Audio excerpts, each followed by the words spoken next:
It's Thursday, the 19th of December, and welcome to this Christmas end-of-year special Water Action Platform broadcast, a 30-minute broadcast in which we share stories from across the water sector. This week, we're looking at the troubling issue of water assets and their use in global conflicts. I can't promise you our usual array of happy stories highlighting all that is great across the water sector, but I can promise you a broadcast which will challenge your thinking and has a message of hope at the end. Thanks, as always, must be given to our sponsors as shown here. Without them, we would not be able to share these broadcasts. Now, I'd like to start today's broadcast with this map. It's taken from the Water Conflict website. This map shows all the regions across the world where the use of water assets, usually through their destruction, has been recorded during vicious conflicts. It's worth noting, of course, that the destruction of assets which affect the civilian population is a war crime. Water is a basic human right, and denying this right violates international humanitarian law and, under the Geneva Conventions, constitutes a war crime. There are a number of fascinating, if depressing, papers on this topic. My favourite is this one from Zemali, published in 1998 in a paper entitled Dying for Water. It has this quote: "Combatants shall not, for military purposes or as reprisals, destroy or divert waters or destroy the water installations when such acts would cause widespread, long-term and severe ecological damage prejudicial to the health or survival of the population." There is no doubt, destroying water assets is a war crime. Now, the key takeaway from this map, I think, is that the abuse of water assets during conflicts is not a new problem. It's been happening for thousands of years. The Water Conflict website lists the dates of all the various conflicts. It's also not a regional problem. It happens all across the world. There are constantly parts of the world at war, and people do terrible things during conflicts. However, the reason we're raising this here today isn't because it's a global problem or because it's an age-old problem. No, the reason we're raising this today is because water conflict, i.e. the abuse of water assets, is undoubtedly on the increase. Let's back that up with some facts. There were 1,304 water conflict events recorded in the last 10 years. 346 of those, over 25%, occurred in 2023 alone, the most recent year for which we have data. Depressingly, there are many places we could have used in this broadcast to highlight this important issue. The Middle East, Sudan, Myanmar, Afghanistan, all are relevant and pertinent. In all these regions, water assets are being targeted and abused.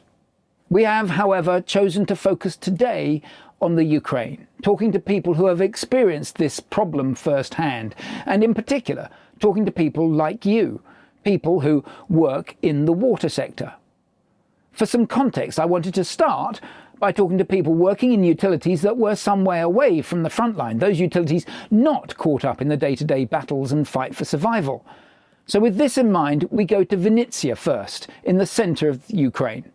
Vinnytsia is a long way away from the front line. Vinnytsia doesn't have the conflict on its doorstep.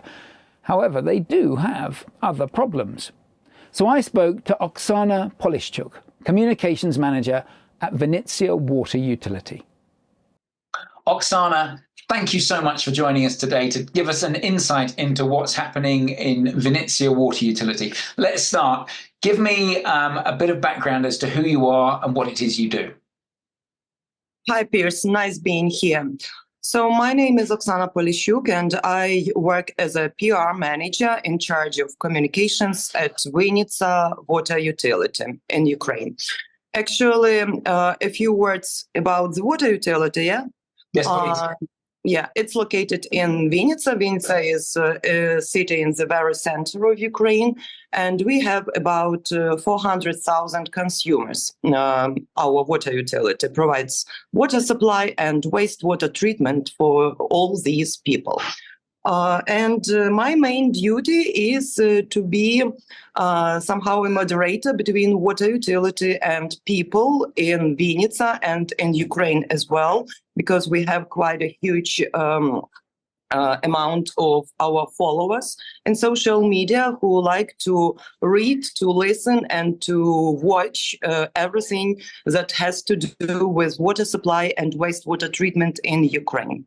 Why such a person is needed in Ukraine? I was often asked by foreigners, why? PR manager at water utility, what for? And actually, it's the next thing that I'm going to explain, and it has to do with our post-Soviet heritage, as I call it. Well, so brilliant. Thank you for that. And you've got a wonderful TikTok account. And as we're speaking, I'm going to have that TikTok account playing a couple of clips. Because your comms bit is just amazing as to how you've done the outreach. But like you say, there are a couple of points that I think are really important for our Water Action Platform viewers to understand here. One of which is around the heritage that you've got. Yes. Tell me more about the Soviet era heritage. As we have already analyzed many times, all water utilities in Ukraine have two core problems, two core challenges. They have to do with lack of financing, firstly, and lack of understanding from people, secondly. And both these challenges has to do with post-Soviet heritage, as we call it, mentality, and to what people used to when they lived in Soviet Union. Because when people lived in Soviet Union, all Ukrainians, it was said that they were all equal, and the infrastructure was completely new. And people had to pay mere money for all housing and communal supplies, meaning gas, electricity, water, and wastewater treatment. That's why they never bothered that it can cost more money, or it may cost more effort from both the side of this government and from the side of water utilities to somehow keep it in order. And 60 years have already passed, and even more than 60. And all the infrastructure, wastewater pipes and water supply pipes, they are now totally worn out. They are out of order. We have approximately, 50-60% of our infrastructure being worn out, totally worn out. That's why we have emergency situations and emergency leaks every day. And every day, even here in Vinnytsia, people have to stay for a couple of hours without water. And it calls their misunderstanding, softly speaking, because they always argue in social media, via Facebook, what's going on? Water utility, where is our water? Why do we have to pay for it and to stay without water? And it's such a complicated process to explain people how it works and why it works like this. That's actually the thing I have to do, and that's why I had to show our everyday routine via TikTok, via short videos, to impress people with heroic things that these people, our workers, do every day. Weren't they great TikTok videos? You can follow Oksana by simply searching for Vinnytsia Water. Now, my conclusion from that interview was that there are two significant issues in the Ukraine aside from the war. Firstly, ageing infrastructure. This is common. It's common to all water utilities wherever you are in the world. The second issue, however, is arguably somewhat unique to countries which were formerly behind the Iron Curtain. It's the embedded mindset of the public. I thought it was particularly interesting to see how Oksana is using social media to help keep people informed and to address that mindset. However, now let's travel 500 kilometers south to Mykolaiv and hear what it's like to live in a city that is on the front line. For the next segment, I reached out to Hanna Montavon, a resident of Mykolaiv, a professional lady, a lawyer by training. She's in her 30s, she's a mother. She cares about all the things you'd expect her to care about, all the things that you care about. But she has a very different context, and I asked her to explain that context.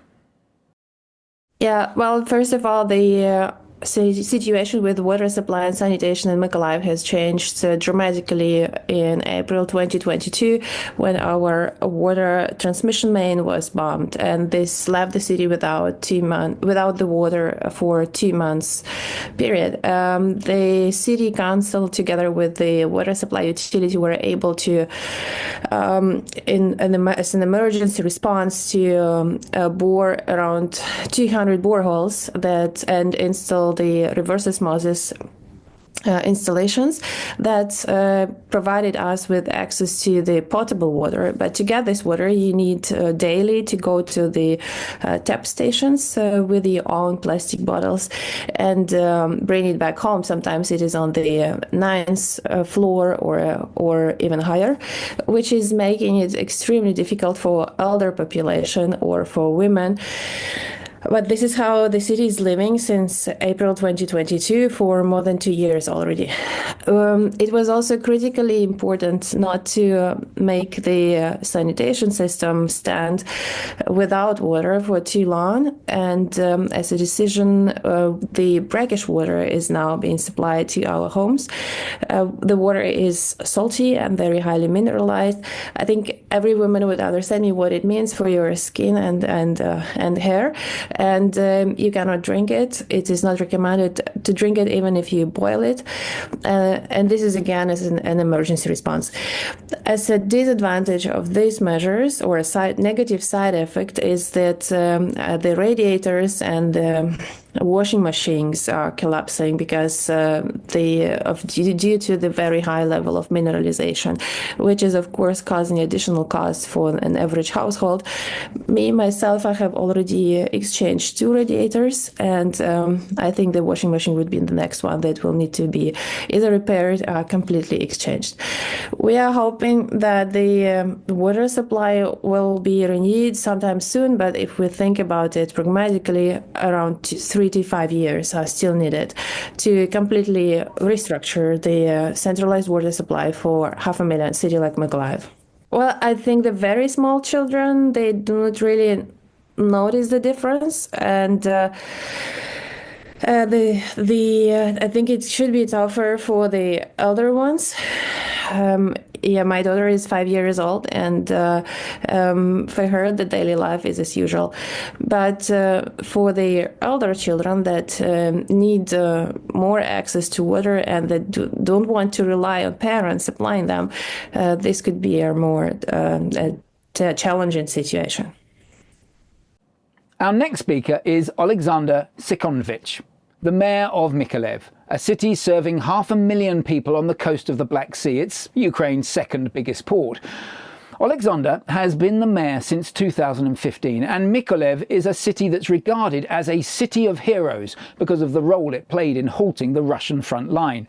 At one stage, the Russians actually spent 8 months camped on the city boundaries.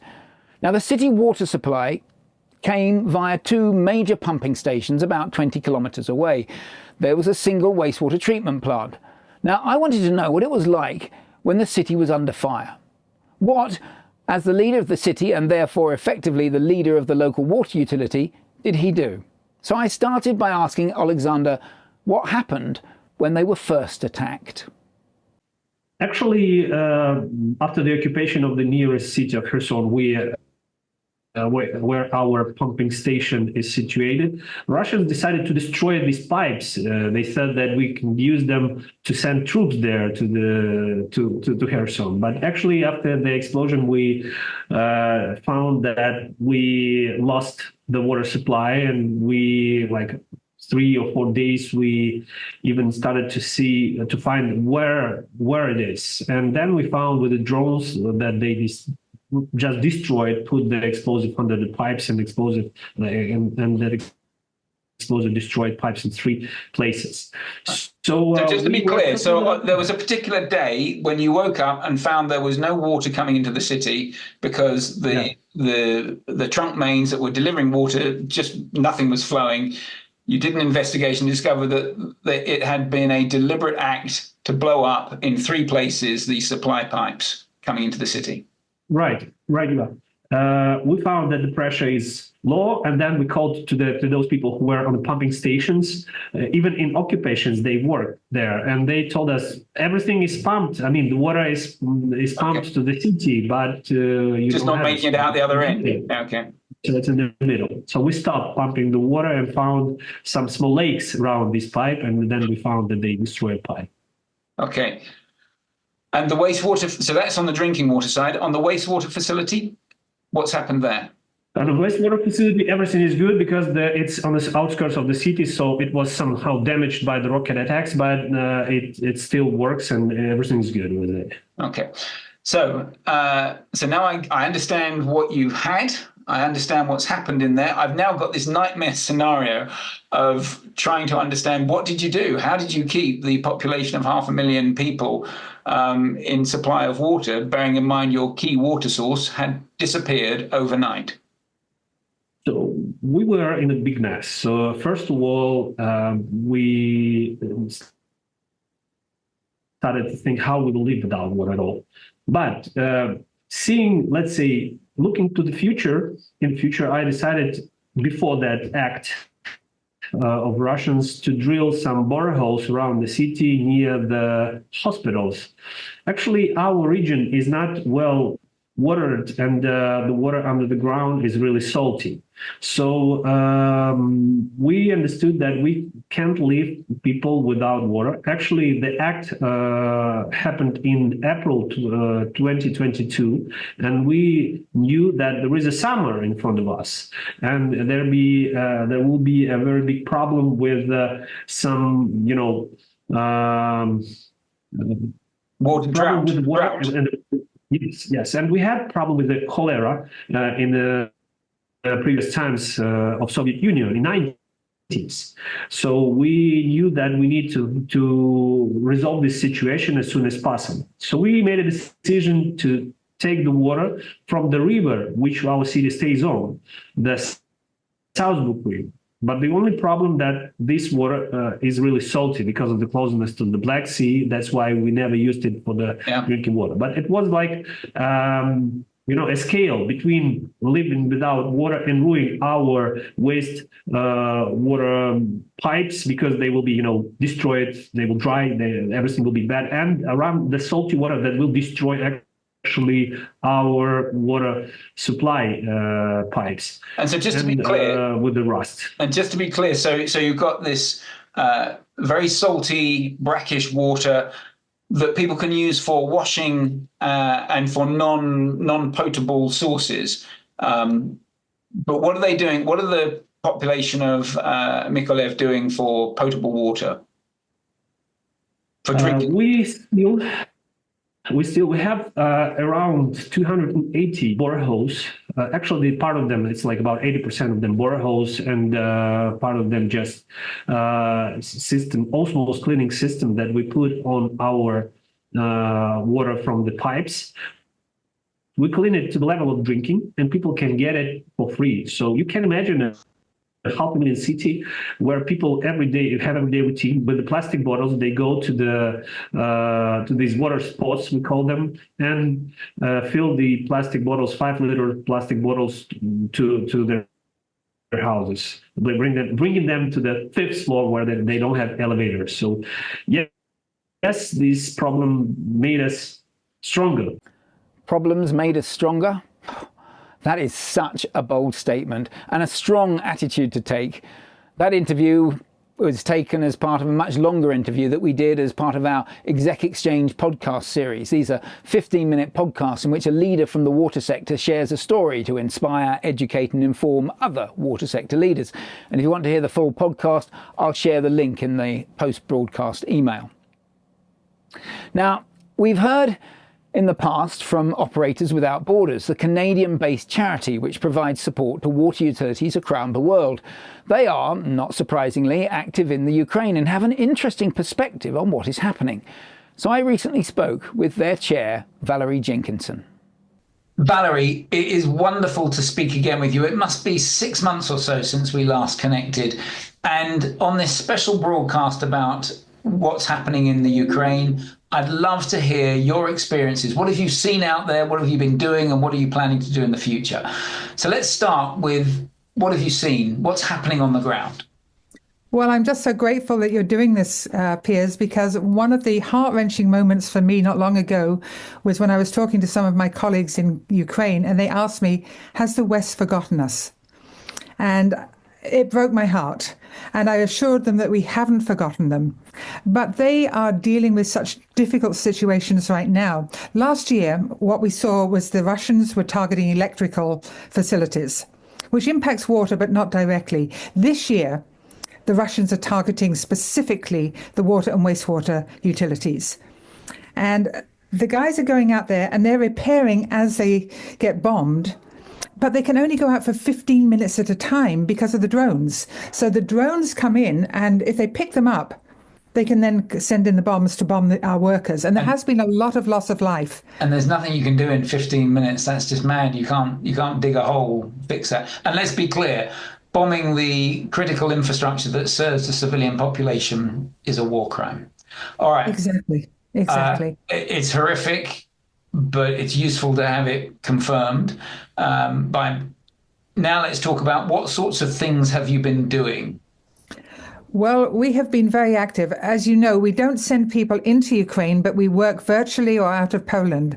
So we have trained about 400, 500 people in incident command, emergency response. We've done CBRN training. We are doing a project. And I need you to pause there. What's CBRN training? The chemical, biological, radioactive, and nuclear contamination of water supplies. Of course it is. Which is not something I assume people are. It's not part of your standard training package when you're working. No, we put this together along with some people from WHO and with the WASH cluster. And it was something that this was happening all the time in Ukraine. And yet they didn't know how to deal with it. And I asked them, has this training been any of use? And they told me, my God, we're using it all over the place, including where the dam was broken up. And there's a lot of contamination of the water there. I interrupted you. You were reeling off a list of things, and I rudely interrupted you. Carry on with your list of things you're doing. We're doing a project. They need to revitalize some of their lagoons because so many of them are out of operation. So we're working with them to show them how to do that. And they've now got a contractor that we're working with. We're doing a program on trenching safety because that's another big thing that probably wasn't happening properly before the war, but certainly now is even more pronounced. We are delivering a program, a workshop for them on water quality safety. And this is going to be a train the trainer. So we have one of our volunteers who's a world expert in this, is going to train 5 or 6 of their people, and then they can go forward and take it to other parts. It can cascade out. That's wonderful. That's brilliant. Well, I never doubted it for a minute, Valerie. I knew you'd be busy stirring things up and making a change and an impact. I have to ask, what next? What's 2025 look like? Have you got a program of activities that you want to do? Well, we have plans, and perhaps a little bit more than a concept of a plan, but it rather depends on the war. We're waiting to hear from them on the technical training. We've provided 70 technical training courses that we can offer free of charge. And also they want to do a lot more of the incident command recovery safety programs. So for those things, we have to raise money because everything has to be translated, and we have to hire simultaneous translation to do these workshops. So we're going to need, $30,000 to $50,000 like we did before. So we've got a lot of plans, and depending on when we hear back from them, because sometimes it's quite a while before we hear back because they're in war. So they don't get back to you, like the next couple of hours. So those are the plans that we have for 2025. So in summary, Operators Without Borders have already trained over 500 people in Incident Command System Disaster Recovery. They have held CBRN workshops, undertaken trenching safety training, and delivered a water quality train the trainer safety program, with plans for much more in 2025. If you were struck by what Valerie shared and feel a desire to get involved, then what they need right now are volunteers, in particular from Europe, volunteers who can help with the training. They also need sponsorship to cover the travel and to fund the simultaneous translation services. It's a great charity doing much needed work. To finish this broadcast, let's go back to the city of Mykolaiv and back to Hanna Montavon, the resident who shared her perspective earlier on what it's like living in a city under siege. Hanna is an incredible individual. She has a passion for the water sector in the Ukraine with a compelling vision to create a water hub. It is inspiring. Hanna, thank you very much for joining us today. We saw you at the beginning of the broadcast talking as a mother and resident of your home city of Mykolaiv and describing the challenges that you're facing every day with your water and sanitation obstacles.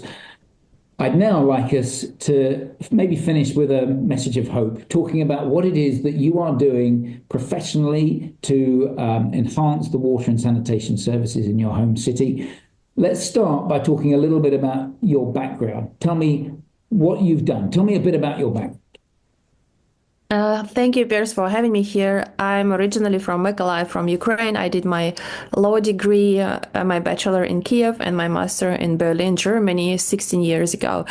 So I have been working since 2012 as a consultant in the field of water infrastructure development in developing countries in Eastern Europe and Sub-Saharan Africa. And this is the professional experience that I gained in the last 12 years. Yeah. Now, and I know that what you've done, so as a lawyer by training, 16 years of experience, so you've now got enough experience to be dangerous. You've got enough experience to be able to form proper arguments and deal with, really drive home some changes. So it's wonderful that you're throwing so much energy and attention onto the particular challenges that are happening in the Ukraine. So let's talk about the Water Hub. What is the Water Hub initiative? And walk me through some of the particular features of that. Mykolaiv Water Hub has started in 2018 as a platform for Ukrainian water utilities for capacity development measures. And it was my pro bono project that it was really a lot of fun to implement it in my hometown. We have changed the concept in 2022 because the circumstances has changed. And I realized first that we need a larger response to the destructions that were caused by Russia. We united a team of Ukrainian professionals that are working and has studied abroad, so, which is I'm very proud about that these are mostly foreign Ukrainians supported by international experts, and launched a platform which is now not only functioning as a capacity building for water utilities in Ukraine. We are using the network, but we are also supporting the water infrastructure reconstruction in Mykolaiv and the human capital development for the city, because we need expertise that we need people that will be able to maintain the facilities. So a few things I'd love to put there. So first of all, this is a project that you personally initiated. It is one that you have personally put your time, you gifted your time. You said it was pro bono there. You almost galloped over it, that this was a piece of work that you have done pro bono to establish a water hub, and you're corralling the experts in the water sector from both within the Ukraine and people who've been trained outside, and also external experts coming together. So now, I know there's some brilliantly exciting things. Let's start by talking about the work you're doing for young women. Yeah, we exactly. These are our main target group, and we decided to start early enough so that we are not losing talents. Because what we are doing, we are creating the talent pipeline, which I found it's a perfect definition to describe our work.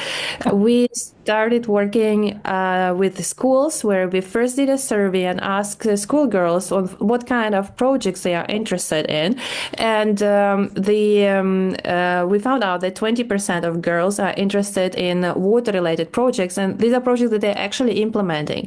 So and that's a huge number. Is that driven by people, by them experiencing the challenges of day to day? I love it.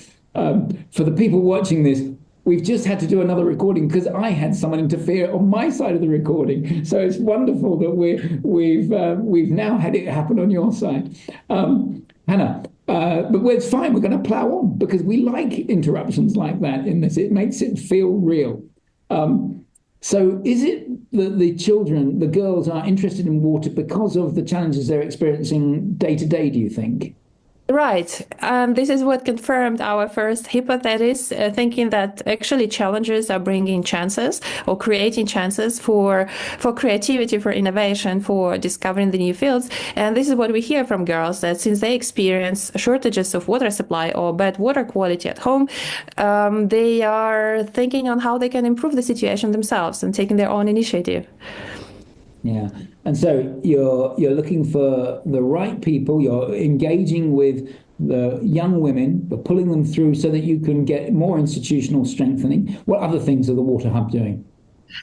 After the schools, we don't want to lose those talents that we support now. That's why we are also working with the universities. And one of the programs that is about to be started with support of European Bank for Reconstruction and Development, it's a master program and also short-term course for what we call water leaders that shall strengthen help to develop the capacities in management, fundraising, financial management, procurement, and all other fields that are needed to develop the water infrastructure.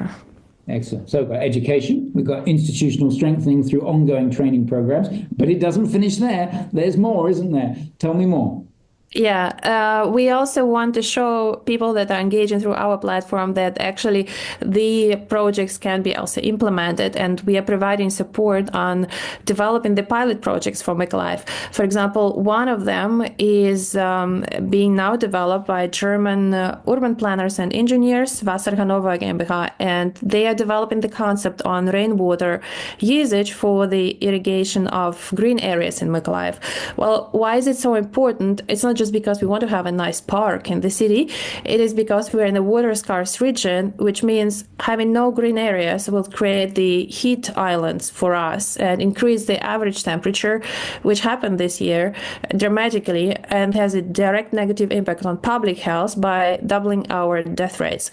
So, and the temperature got to 50 degrees C, I believe. Is that right? Exactly. And since now I'm now in the US, by the way, at MIT, looking for cooperation opportunities, I can even say that 50 degrees is 122 Fahrenheit for those who are listening us from the other side of the planet. Yeah. Well, that's a good segue. Actually, I think there's still one more bit that we need to talk about on the Water Hub, which is around the technology and innovation, isn't there? So tell me about the technology and innovation part. We discussed this with the city mayor of Mykolaiv and decided that since the city has so many problems that need to be solved, we are ready to offer it as a test bed for the different technologies for decentralized water supply or energy efficiency measures, and also in the field of research and development. The Water Hub is an amazing idea, and I personally will be getting involved. I invite you to join me. As Hanna outlined, what she needs are water professionals who can help, be that with the education program she's outlined, the training for institutional strengthening, or maximising the use of Mykolaiv as a testbed for new technology.